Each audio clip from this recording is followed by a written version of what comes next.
요한일서 1장 1절에서 3절, 3절 말씀을 같이 읽겠습니다.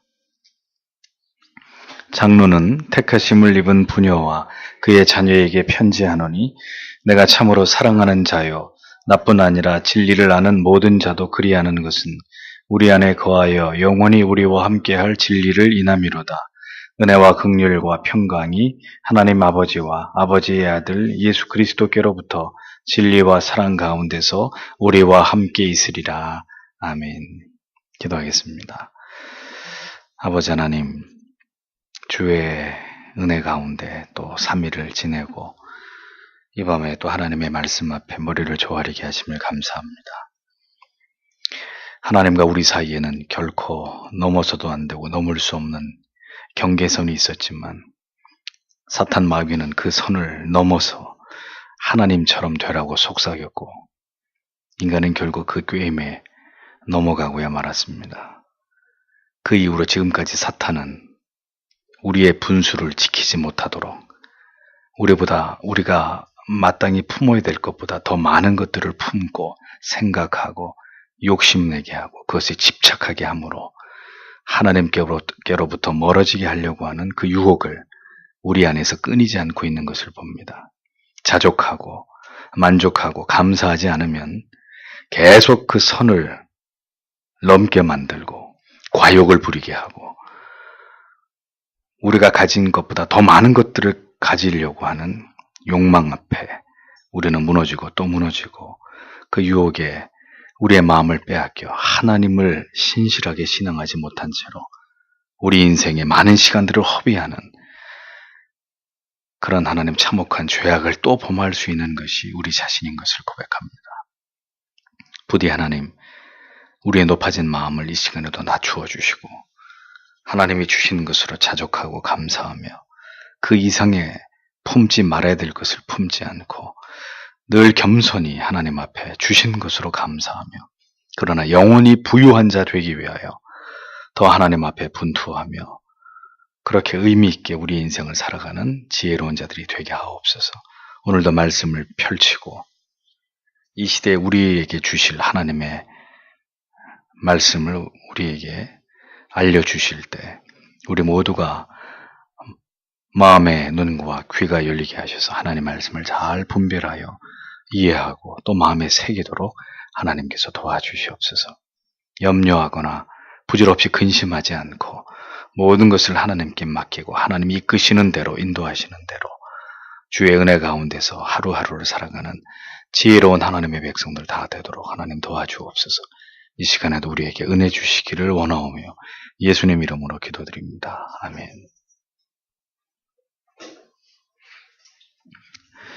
진리와 사랑 가운데서 우리와 함께 있으리라, 이런 제목으로 요한이서 강의 첫 번째 하나님 말씀을 전하도록 하겠습니다. 요한이서는 요한 1서의 내용을 보충해서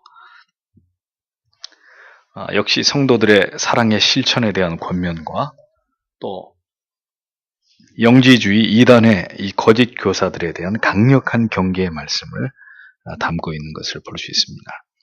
사도 요한은 이 서신에서 진리가 아닌 거짓을 말하는 이 거짓 교사들과는 너희가 상종할 필요도 없고 인사도 하지 말라고까지 아주 강력하게 이야기합니다.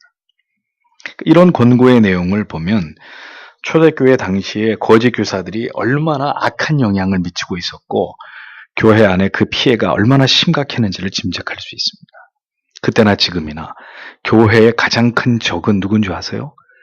거짓 복음을 전하는 영적인 지도자들입니다. 이단 사상을 유포하고 비진리, 유사진리, 유사복음, 성경이 말씀하고 있지 않은 다른 것들을 전하고 그것으로 교회 운동을 하고 영혼들을 미혹해 하는 이 잘못된 싹권 같은 이런 거짓의 종들, 교회의 가장 큰 위협적인 교회를 허무는 그런 존재들이었던 것을 볼 수 있는 것입니다.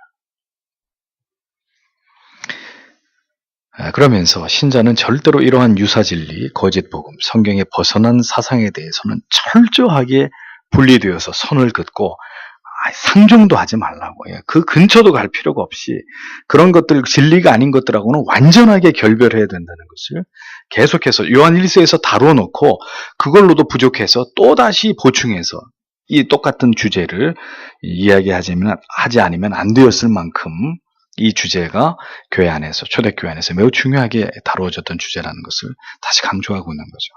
우리도 마찬가지입니다. 절대 이 시대와 그 시대가 다르지 않잖아요.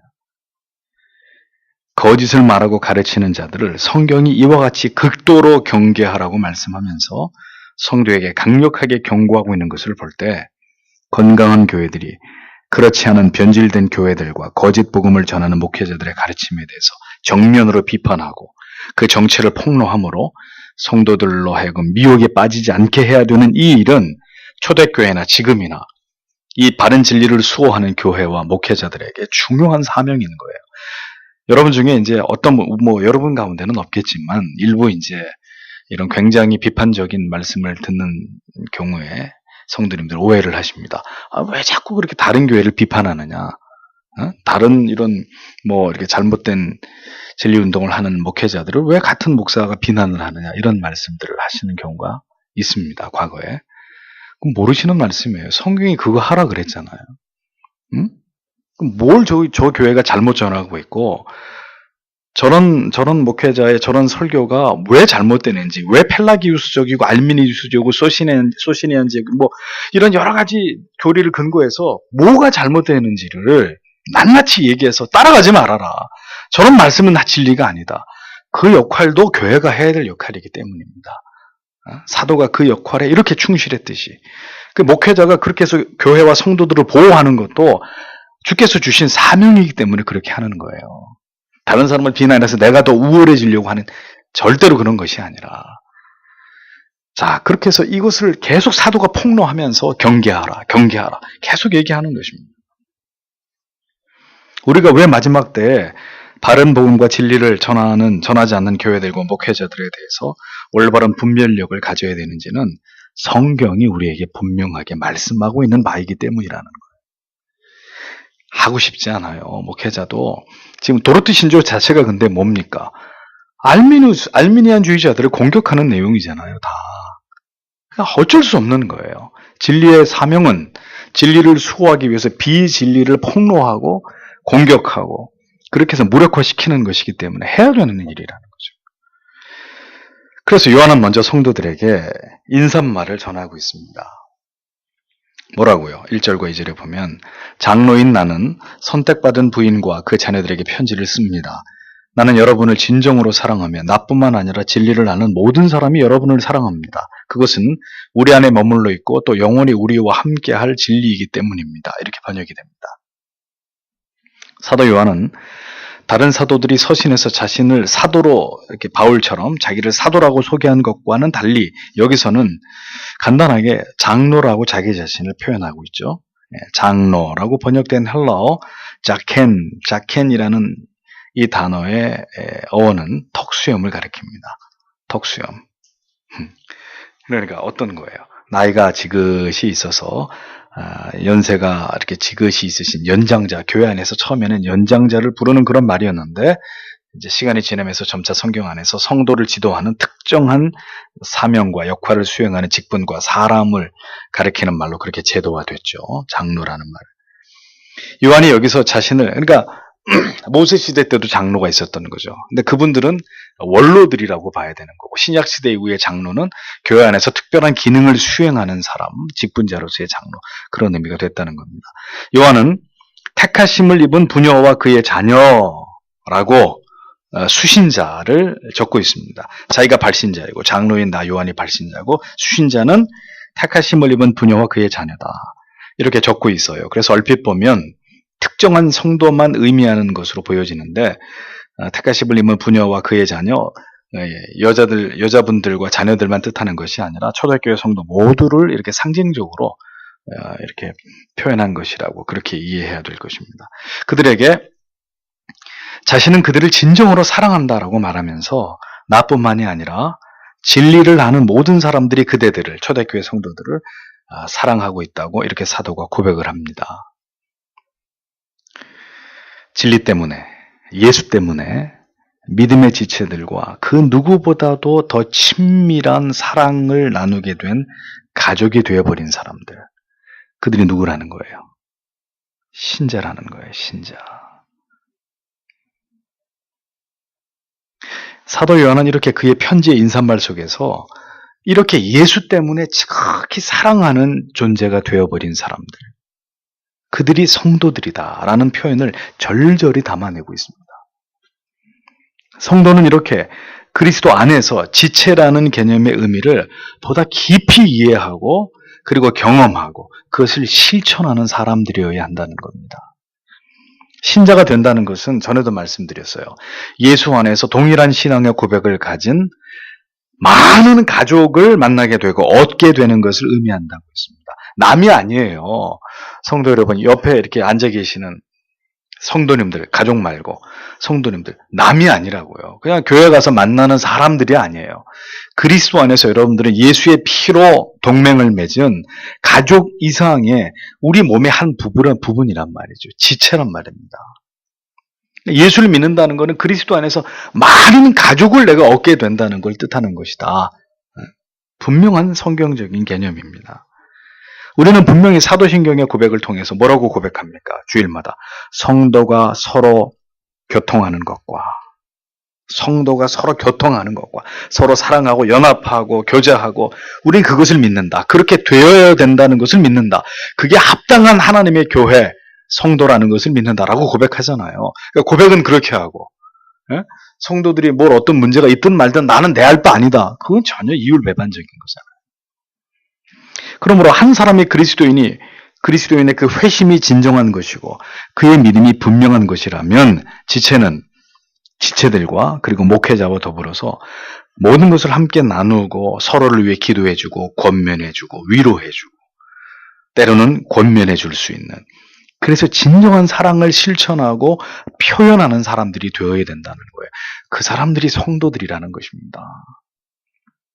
그런 차원에서 대형교회는 얼마나 잘못된 이 성도의 개념들을 정당하고 합리화하고 있습니까? 모르잖아요, 서로가 서로를.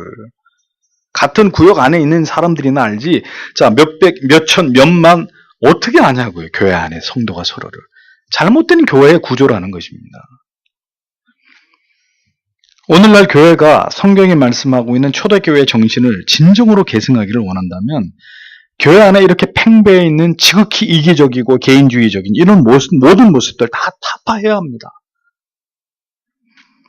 어떻게 교회가 또 신자라고 하는 분들이 어떻게 그렇게 이기적일 수가 있고 자기를 숨기고 감추고 은닉할 수 있습니까? 우리가 근본적으로 성도의 관계가 무엇인지를 올바로 이해하지 못하고 있기 때문이에요. 초대교회의 관계성은 그 관계성의 투명함은 두 가지로 대표적으로 설명할 수 있습니다. 첫 번째는 뭐였어요? 초대교회 공동체의 특징, 사도신경에 의하면 첫 번째는 서로가 죄를 서로에게 고할 수 있을 만큼 그 정도의 신뢰가 있었다는 거예요. 앞에 나와서 성도들 앞에서 제가 지난주에 형제의 물건을 훔쳤습니다. 하나님 앞에 너무 부끄럽고 그 형제에게 돌려주고 사과했습니다만 저는 그 죄로 인해서 너무 마음에 괴로움이 있습니다.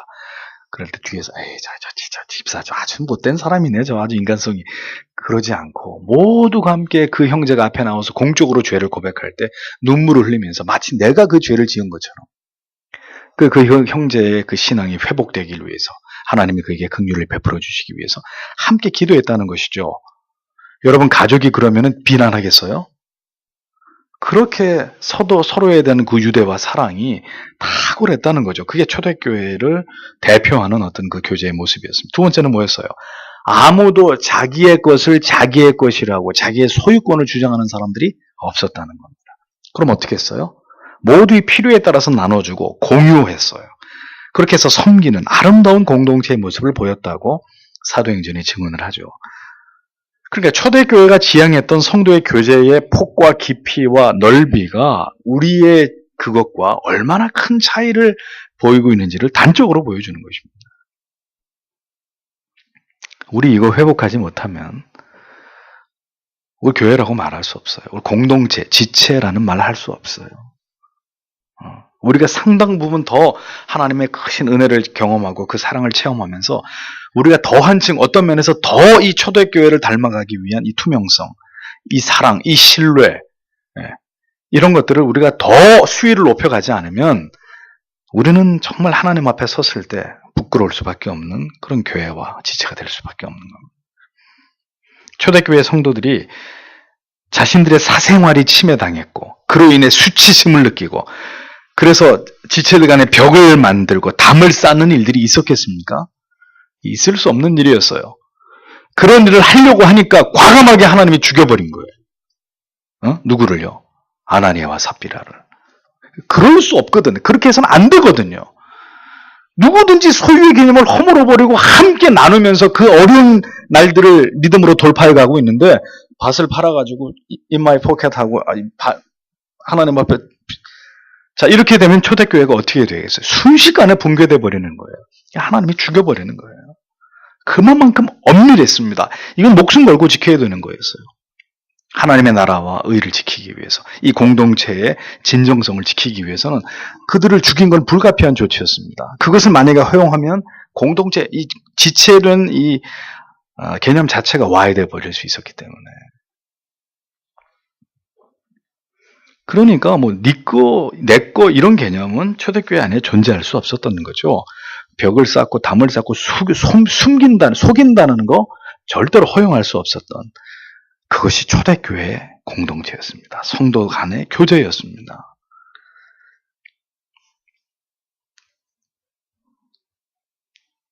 성도는 그렇게 세상 사람들이 절대로 따라올 수 없는 그것을 목표하고 그것을 지향하고 그것을 살아낼 수 있어야 되는 그것을 위해서 적어도 노력하는 사람들이어야 합니다.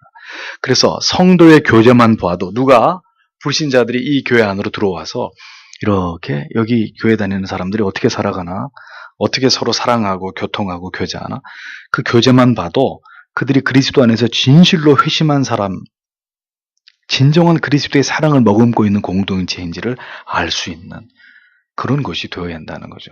여러분들이 어느 교회를 가도 어렵지 않아요. 그 교회가 얼마나 성령으로 충만하고 바른 믿음 위에 서 있는지를 알려면 성도님들이 예배를 드릴 때 또 예배가 끝나고 서로 교제할 때 뭘 가지고 얼마나 깊이 진지하게 뜨겁고 진실되게 교제하는지만 보면 금방 알 수 있어요. 하나도 어렵지 않아요. 예배 딱 끝나는데 너는 너 나는 나 끼리끼리 웅성거리다가 막 쓸데없는 얘기하고 그렇게 흩어지는 교회 아니에요. 교회 아니에요. 그 교회를 움직이는 영이 뭔지 금방 알 수 있는 거예요. 근데 예배 끝났을 때 성도들이 말씀으로 나누고 서로 기도하고 서로의 삶을 정말 가족처럼 살피면서 어려운 일 당하면 함께 슬퍼하고 정말 그런 진솔한 사랑과 투명함이 있고 그런 약함을 보듬어 안으려고 하는 이런 모습들이 배어날 때 그 하나님의 영이 그 가운데 있기 때문이에요. 복음이 그들을 지배하고 있기 때문에 그런 모습들이 나타나는 거예요. 어떻게 고향이 다르다는 이유 때문에 제가 이 얘기 여러 번 하죠.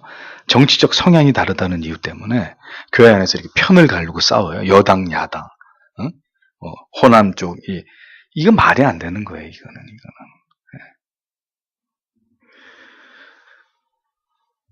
거듭나지 않은 교인들이 모인 교회일수록 많은 교인들은 자기 개개인을 감추고 숨기겠죠. 많은 걸 숨겨요. 그래서 서로가 서로를 잘 몰라요. 이런 일들이 있어요. 감추고 숨김이 많다는 건 뭘 뜻하겠습니까? 그들이 하나님 앞에, 교회 앞에, 지체들 앞에 당당하지 않다는 거잖아요. 그 얘기는 바꿔 얘기하면 방종의 삶을 살고 있다는 거죠. 죄를 범하고 있다는 거예요. 그걸 자꾸 감춰야 돼요. 가리우고 숨기고 또 거짓말해야 되고 근본적으로 그 안에 그리스도의 영이 없기 때문인 거죠. 그러므로 성경이 다시 말씀하고 있는 이와 같은 성도의 진실된 사랑의 전제는 뭐겠습니까? 이렇게 사도가 이렇게 사랑의 고백을 아무 거리낌 없이 이렇게 절절히 할 수 있는 이런 아름다운 사랑의 전제는 뭐여야 되겠어요? 여러 번 말씀드렸습니다. 교회를 이루고 있는 모든 지체들이 어떻게 해야 되는 거죠? 회심해야 되는 거예요. 진정한 그리스도의 사람들이 될 때에 이런 교회의 모습이 구현되는 것이죠. 회심한 그리스도인들만이 성경이 보여주는 이 정도의 사랑의 깊이와 그 질을 드러낼 수 있고 보여줄 수 있고 그런 사랑을 공유할 수 있겠죠. 그러니까 교회는 제일 중요한 게 뭐겠습니까? 예배당을 보란듯이 크게 짓는 그런 거 아니란 말이에요. 되도록 많은 성도가 하나님의 참된 진리의 말씀을 통해 그 말씀의 찔림을 통해서 회개하고 거듭나서 신자가 되는 것. 그게 교회가 가장 중요하게 여겨야 될 가치예요. 따라서 어떤 교회가 가장 건강한 교회냐? 그 교회는 회심한 성도가 몇 퍼센트를 차지하고 있느냐라는 겁니다. 에? 그래서 1000명이 모이는데 회심한 사람이 10%밖에 안 된다. 끝난 교회예요, 그거는요. 반대로 10명이 모이는데 9명이 회심을 했다. 내지는 10명이 다 회심을 했다. 이 퍼펙트한 교회인 거죠. 근데 그런 교회는 없어요, 지금.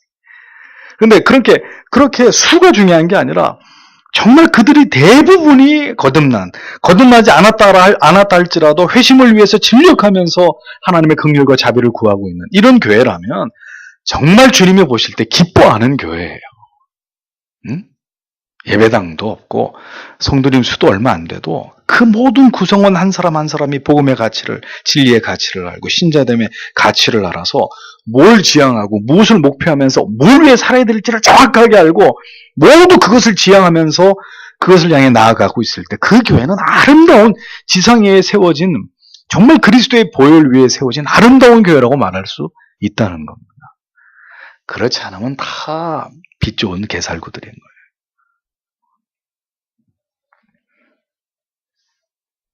우리는 사도의 이러한 고백 속에서도 그들의 관계성이 성경적으로 볼 때 얼마나 깊고 진지했는지를 알 수 있습니다. 그래서 중생하지 않은 교인들이 많이 모인 곳일수록 가장 잘 들리는 말들이 뭐예요?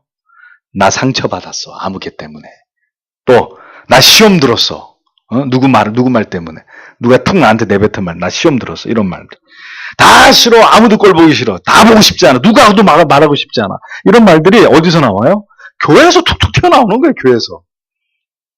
그들이 누구예요? 그리스도의 사랑을 모르는 사람, 회심하지 않은 사람. 한마디로 얘기하면 지옥 방언. 입만 열면 지옥 방언. 아유 누구 꼴 보기 싫어서 교회 나오기 싫어. 잘하는 짓입니다. 그럴 수가 없는 거죠. 하나님의 사람들이 모인 곳에는. 그런 말, 그런 감정을 자주자주 분출하고 표출하고 우리가 상처받을 수는 있어요. 그러나 신자는 어떻게 해요? 내가 아직도 많이 부족하구나. 저런 말에 내가 이렇게 실족하다니. 절대 말하지 않아요. 자기를 부끄럽게 생각하죠. 신자와 지체된 서로에게 그리고 사랑하는 가족들에게 우리가 진심으로 사랑한다고 고백해 본 적이 언제이십니까? 아우 낯간지러워. 아우 닭살도다. 그런 거 아니고 정말 가족을 향해서 그리고 지체를 향해서 아무개 형제님 그리스도. 근데 이제 이성간에는 이런 얘기 진짜 함부로 하면 안 돼요. 잘못하면 불이 확 붙어버리기 때문에 형제가 형제를 향해서 준범 형제 주 안에서 정말 형제를 사랑합니다. 이런 얘기 해본 적 언제냐 말이에요. 응? 연하자매 참 주님 안에서 자매를 너무너무 사랑합니다. 근데 또 이것도 이제 중요한 말들을 안 집어넣으면 또 오해받아. 이거 둘이 같은 이성인데 이게 좀 이상한 관계 아니야. 세상이 이렇게 돼가지고 이제 말도 제대로 못하는 세상이 돼버렸어요. 그래 반드시 그리스도 안에서 이런 얘기 집어넣어야 돼요. 주님 안에서 자매를 사랑 이렇게. 그럼 우리가 정말 이런 고백을 하는 것이 진실되게 그렇게 고백을 해본 적이 언제냔 말이죠. 바울이나 요한이나 이런 사도들을 보면 거침없이 정말 이 가슴에서 이렇게 뚝뚝 떨어지는 그런 사랑을 가지고 사랑을 표현하잖아요.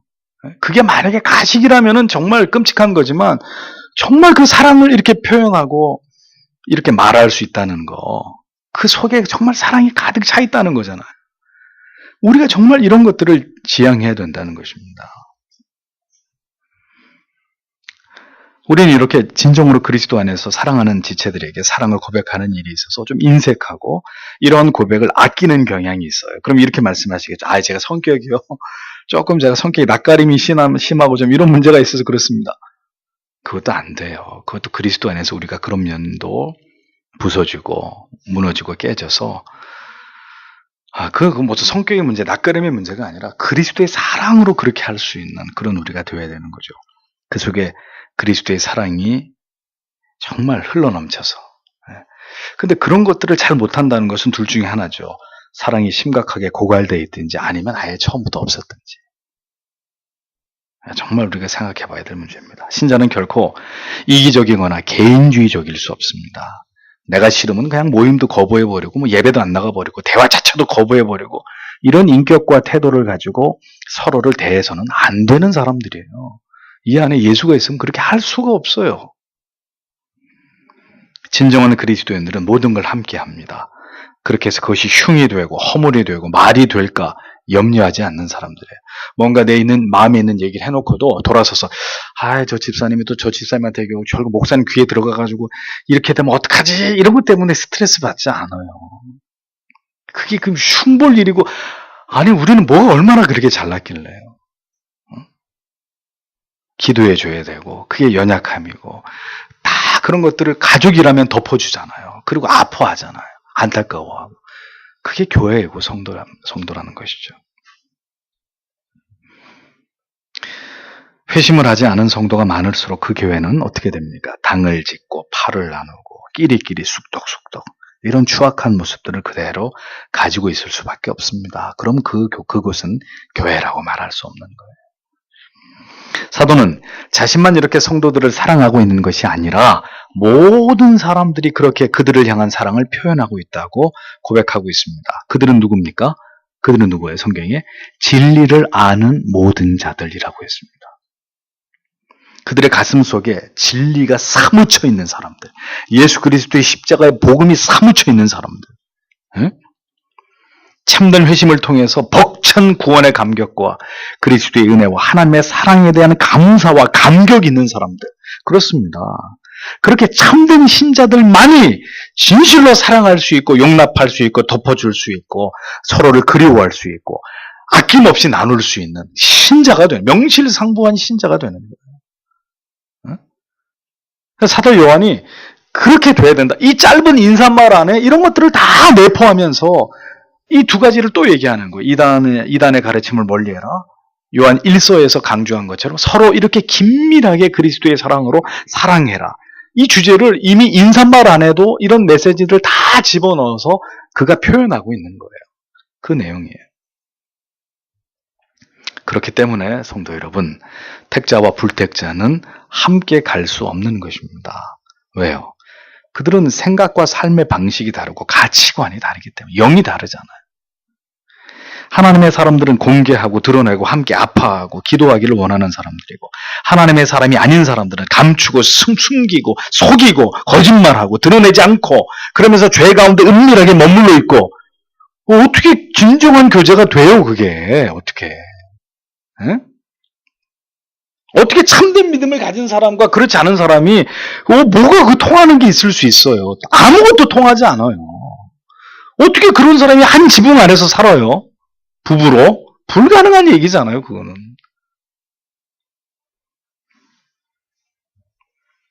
절대로 참된 지체와 벗이 될 수 없는 사이잖아요. 그런데도 세상 친구 죽자고 좋아하는 성도님들, 안 돼요. 그 바람직한 거 아니에요. 참된 하나님의 자녀인 지체들은 결코 이런 관계를 용인할 수 없습니다. 그래야 그들이 참된 그리스도의 사람들인 거죠. 영적으로 통하지 않는데 어떻게 그 관계 속에서 사랑이 뚝뚝 떨어지고 우정이 생겨나고 신뢰가 있을 수 없단 말이에요. 예수 그리스도의 십자가의 복음과 그 복음을 통해서 우리가 얻게 된 구원과 영생의 기쁨을 우리가 누리고 맛보고 있는데 어떻게 우리가 사랑하지 않을 수 있습니까? 진리가 우리 가운데 있고 그 진리의 말씀이 끊임없이 우리의 영혼과 양심에 울려 퍼지고 있는데 어찌 성도가 서로를 반목하고 질시하고 미워하고 당짓고 분리하고 왕따시키고 있을 수 없는 일이에요. 그러므로 가장 하나님의 영광을 가리우고 실추시키는 행위는 뭐겠어요? 교회가 분쟁하는 거예요. 성도들이 싸우는 거예요. 네? 가장 하나님의 이름을 욕되게 하는 일들입니다.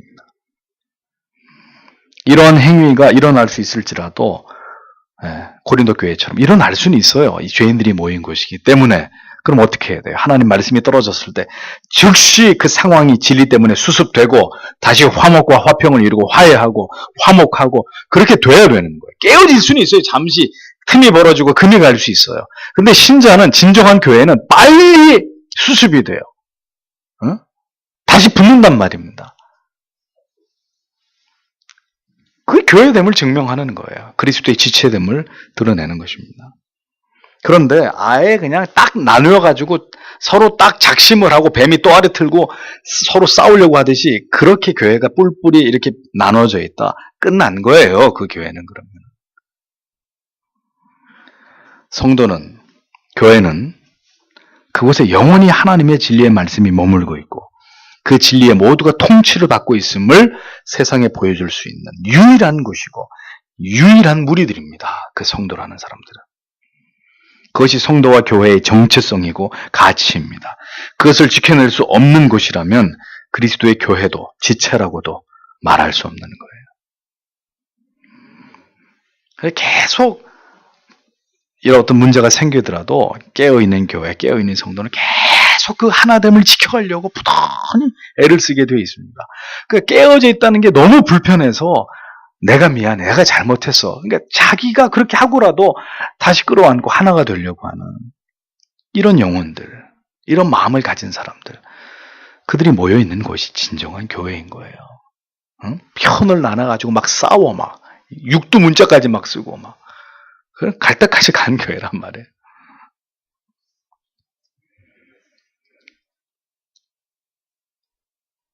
세상은 이제 바야흐로 동성애를 인정하고 그것이 인류애에 속한다고 주장을 합니다.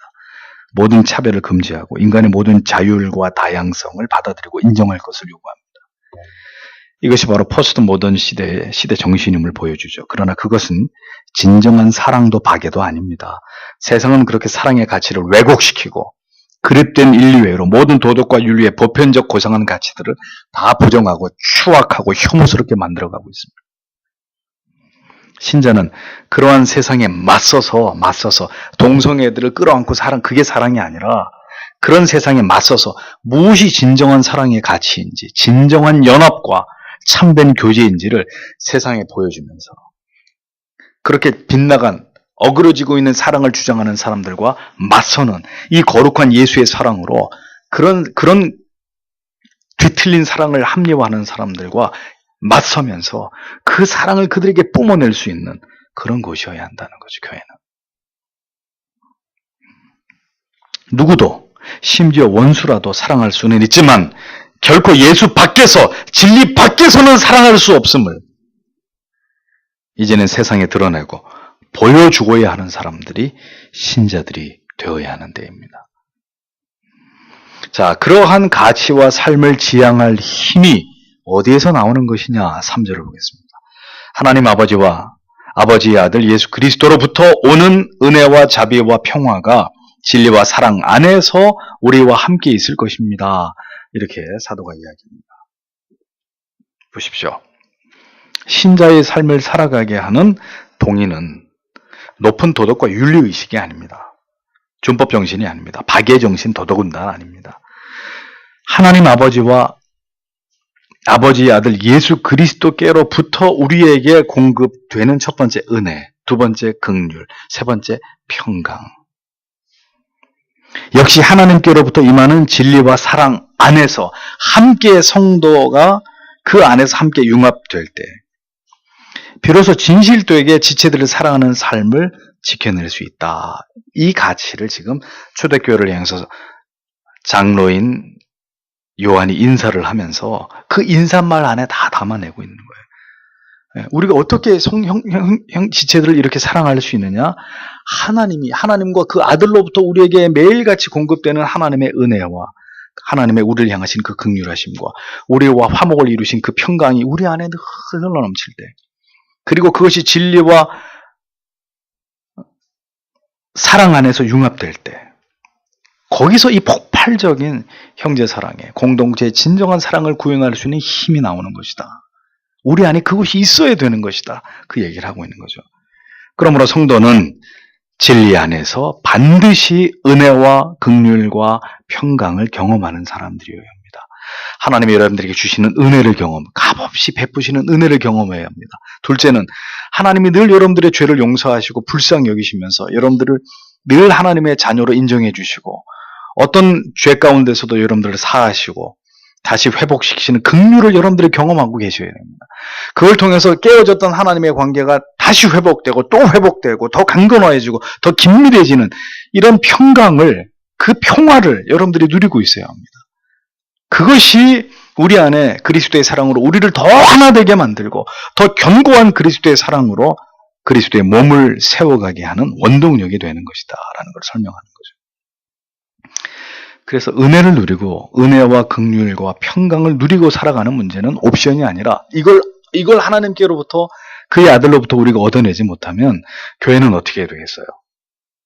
점점 윤기를 잃어버리고 기름기가 다 빠져나가고 굉장히 푸석푸석하고 드라이한, 그리고 이게 만지면 그냥 이렇게 푹 부서져 버리는, 이 찰진 것들이 다 사라져요. 습기가 다 증발돼 버려가지고 그냥 모래처럼 만지면 다 손 사이로 빠져나가 버리는 그런 공동체가 되고 마는 거예요. 있으나 마나 마귀의 놀이터 같은.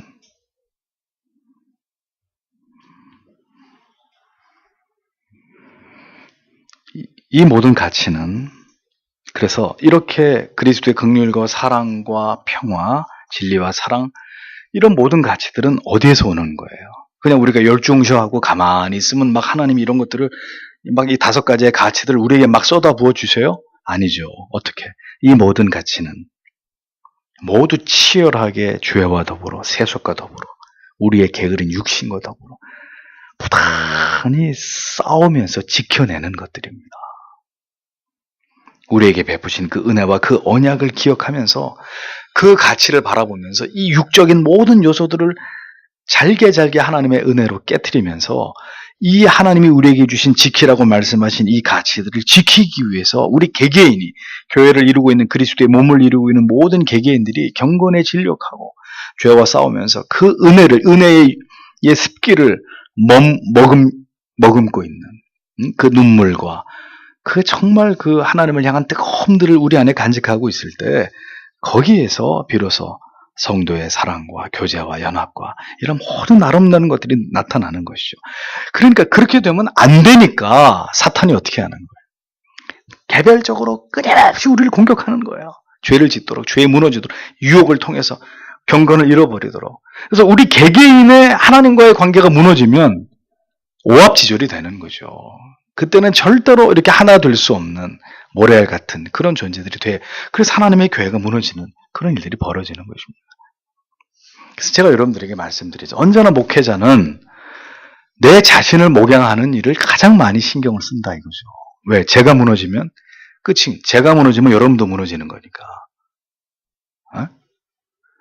그래서 제 자신이 제일 예수를 잘 믿는 사람이 되기 위해서 부단히 노력하고, 그럼 우리는 뭡니까? 그럼 우리는 목양 안 하는 겁니까? 그게 아니라요. 그렇게 제 자신을 하나님 앞에 최선을 다해서 목양할 때 하나님이 그 목회자의 그 중심을 보시고 주님이 여러분들에게 필요한 은혜를 다 공급하시는 거죠. 목사가 인간적으로 좀 부족해도 그 하나님 앞에서 바르게 살려고 하는, 바르게 하나님을 경외하려고 하는 그 중심을 보시고 하나님의 백성들을 하나님이 친히 목양하시는 겁니다. 하나님의 교회를 하나님이 친히 이끌어 가시는 거죠. 근데 제가 가식과 위선으로, 속임과 거짓으로 이율배반적인 이중성을 가지고 교회에서는 아주 거룩한 목사인 척하고 세상에 나가서는 완전히 딴 사람이 돼서 여러분들과 하나님을 속이면서 그렇게 살아간다. 될 수가 없는 거예요. 하나님의 교회가, 공동체가 세워질 수 없는 거예요. 말씀이 능력 있게 선포될 수 없고 그 말씀을 듣는 자들이 회심할 수 없는, 하나님이 우리에게 속는 분이 아니에요. 따라서 목사가 이런 말씀을 드릴진데 여러분은 어떠해야 되겠습니까? 정말 그리스도 안에서 하나 된 공동체, 사랑이 있고 진리를 수호해내고 정말 하나님이 우리를 통치하고 계시는 그러한 공동체를 세워가는 일이 있어서 나 한 사람, 나나 뭐 이렇게 열심히 안 한다고 뭐 어떻게 되겠어? 아니, 지체라 그랬잖아요, 지체. 엄지손가락에 가시가 박혀가지고 이게 팅팅 부어가는데 머리가 네 아프든 말든 난 상관없다. 뭐 손가락 하나 없어도 괜찮아. 그렇게 생각하지 않잖아. 다 이것 때문에 신경을 쓰고 아파하면서 온 몸이 이 아픈 손가락 하나 때문에 신경을 쓰듯이 그럴 수 없는 거예요. 나 하나쯤이야가 아니라 나 한 사람부터 하나님과 바른 관계를 맺고 믿음 안에 있고 경건에 이르기를 진력하는 것이 그리스도의 사랑으로 충만한 공동체를 세워가는 출발이에요. 그것이 초석이란 말입니다. 그러니 성도 모두가 그런 의식을 가지고 하나님의 말씀을 보고 듣고 은혜를 사모하고 예배에 참여하고 그런 열심을 내지 않으면 교회는 점점 허물어져 가는 것이고, 반대로 그렇게 허물어졌던 교회가 모든 성도님들이 영적으로 깨어나서 그런 교회를 이루기 위해서 모두가 개별적 경건에 최선을 다하면서 하나님 앞에 기도하면 그 교회는 순식간에 아주 건강한 그리스도의 몸을 이루고 있는 교회로 거듭나는 거예요. 그게 원리죠. 그래서 우리 청년들, 대학부들 안에서 일어나고 있는 이런 말씀을 나누는 이런 일들은 너무 귀하고 아름다운 것이고, 이게 시너지 효과가 일어나는 거예요. 나만 보고 은혜 받는 게 아니라 나눌 때 모두가, 자, 이렇게 되면 이제 점점 더 이런 어떤 경건의 하나님의 말씀을 사모하는 일들이 확대되고 이렇게 되면 정말 말씀 안에서 풍성해지는 그런 교회가 되는 거죠. 영적인 방어막이 몇 겹으로 이렇게 쌓여지는, 마귀가 근처에 얼씬도 할 수 없는 그런 교회를 세워가는 것입니다. 이 모든 가치는 그래서 죄와 치열하게 싸우면서 베푸신 은혜와 언약을 기억하고 지키려고 하는, 칭의의 은총 안에서 날마다 죄와 더불어 싸우지 않는 자들에게 거저 임하는 은혜와 긍휼과 평강이라는 것은 없거든요. 존재하지 않거든요. 거듭난 그리스도인이라 하더라도 이미 구원을 받은 영생이 보장된 영혼이라 할지라도 그의 삶에서 철저하게 지향하고 붙들어야 될 가치는 언제나 하나님께로부터 은혜와 긍휼과 평강을 공급받기 위해서 경건한 삶을 살아가는 것이라는 걸 반드시 기억해야 합니다. 삶의 질과 내용은 구원의 유무와 관계없이 그가 말씀에 대해서 어떤 자세와 태도로 살아가는 것과 연관되어 있는 것이고, 그러하기에 성도는 언제나 그 은혜에 매이고 붙잡혀서 언제나 말씀으로부터 떠나지 않는 삶을 살아가야 하는 것이다 라는 겁니다. 하나님께서 공급하시는 은혜와 긍휼과 평강이 진리 안에서 참된 사랑 안에서 결합되고 융합될 때 신자는 성도들 안에서 그 참된 신앙을 지향하는 공동체 안에서 가장 아름다운 사랑을 경험하고 가장 복된 성도의 삶을 지상해서 살아갈 수 있게 되는 것입니다. 그것이 교회와 우리의 관계성에서 정말 중요한 부분인 거죠. 사도는 인사말 속에서부터 이 요한 2서를 시작하는 처음 인사말에서부터 그가 다시 초대교회 성도들에게 강조하고 싶은 바를 다시 함축적으로 진솔하고 진실한 표현 속에 담아내고 있는 것을 보여줍니다. 하나님 안에서의 성도의 아름답고 진실한 사랑, 이 가치가 신앙 안에서 가장 본질적인 것이기에 요한 1서에서 언급한 내용을 다시 반복하면서 요한 2서에 가서도 성도들에게 더 깊이 이것을 각인시키기 위해서 노력하고 있는 것을 보여주는 것이죠. 성도에게 구원과 영생의 문제가 가장 중요한 것이라면 그 구원과 영생을 소유한 아름다운 삶의 증거와 열매는 바로 성도의 가식 없는 진실된 사랑과 연합이라는 것을 우리는 절대로 잊지 말아야 합니다. 아무리 바른 진리를 전하고 바른 교리, 바른 신학을 추구한다고 하더라도 목사가 경험한 바에 의하면 그런 가장 바름을 추구하는 사람들이 더 비인격적이고 더 그리스도 안에서 하나 되기를 거부하고 더 극단적 분리주의를 추구하는 이런 모순들을 많이 보았습니다. 그러면 죄송한 얘기지만 그분들의 신학 사상, 그분들이 얘기하는 그리스도의 사랑 다 사변적인 것들인 거예요. 겉으로만 그렇게 보여지는 것이지 알맹이는 하나도 없는 다 피상적인 것들인 거예요.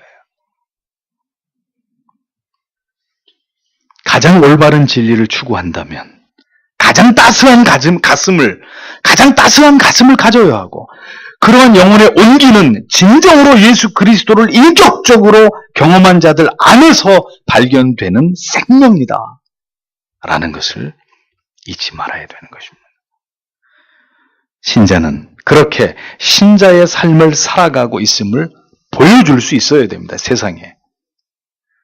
복음의 그 위대한 정신이 그렇게 사랑으로 서로 간에 표출되고 있다는 것을 확인시켜 줄 수 있는 그것이 진정한 믿음이다. 우리는 이 사도의 목소리를 통해서 다시금 이 시대에서 그 하나님이 초대교회를 향해 강조하셨던 메시지를 그렇게 듣고 있는 것입니다. 오늘도 이 말씀을 기억하면서 성도 여러분, 개개인과 교회가 본질적으로 추구해야 될 가치가 무엇이냐? 요한 1서에 이어서 왜 사도는 또 한 번 요한 2서를 통해 보충적으로 더 이러한 설명들을 추가해 가고 있는 것이냐? 이 말씀이 오늘 살아가는 우리에게 어떻게 와 닿아야 되는지 여러분 마음에 깊이 정리하시고 하나님 그러한 초대교회의 공동체의 모습을 복원할 수 있도록 하나님 그것을 구현해내는 서교장로교회 그리고 그 아름다운 것들을 더 많은 곳으로 이렇게 다른 교회로 다른 지체들에게 퍼줄 수 있고 하나님의 기뻐하시는 선한 어떤 순환의 고리를 만들어 나가는 그런 교회와 성도님들 되시도록 하나님 앞에 이 시간에도 다 함께 기도하기를 원합니다. 기도하겠습니다.